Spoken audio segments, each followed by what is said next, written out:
Il était une fois, dans un petit village niché parmi les collines ondulantes, un jeune homme nommé Héro. Héro était connu dans tout le village pour son esprit agité.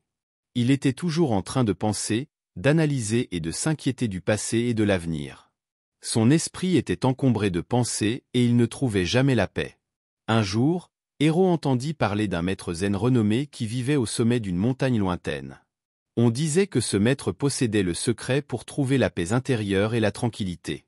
Intrigué, Héro décida d'entreprendre un voyage pour chercher la sagesse du maître zen.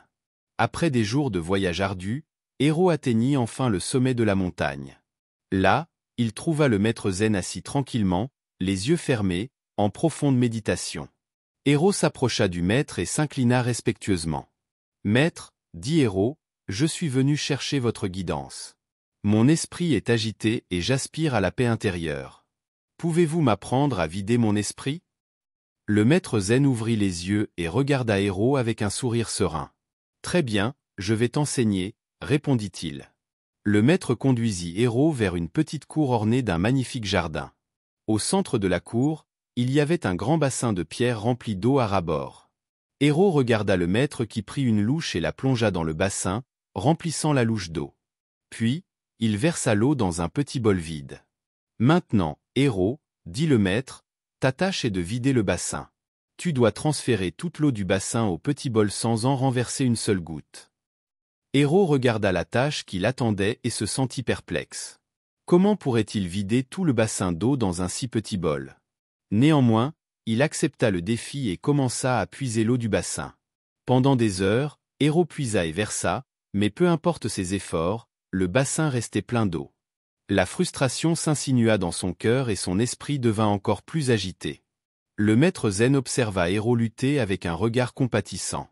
Il s'approcha et posa doucement sa main sur l'épaule de Héro. « Héro, mon cher élève, dit doucement le maître.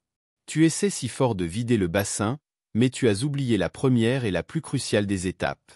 Pour vider le bassin, tu dois d'abord vider ton esprit. » Héro regarda le maître, les yeux remplis de confusion. « Maître, comment puis-je vider mon esprit ?» Le maître sourit chaleureusement. « Laisse aller tes soucis, tes peurs et tes attachements, dit-il. Concentre-toi seulement sur la tâche à accomplir. Sois pleinement présent à ce moment et le reste suivra. » Héro prit une profonde inspiration et laissa aller sa frustration. Il cessa d'essayer si fort de vider le bassin et se concentra plutôt sur chaque coup de louche, savourant le son et la sensation de l'eau.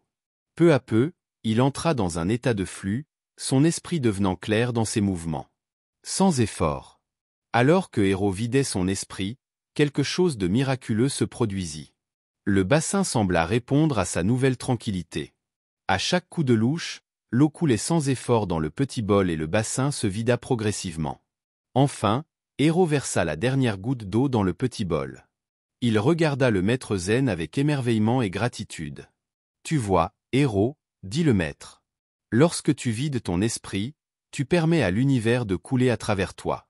Tu deviens un avec la tâche à accomplir et tout se met en place. » Héro réalisa que la véritable paix et clarté résidaient en lui depuis toujours. Dès ce jour, il garda la sagesse du maître zen dans son cœur.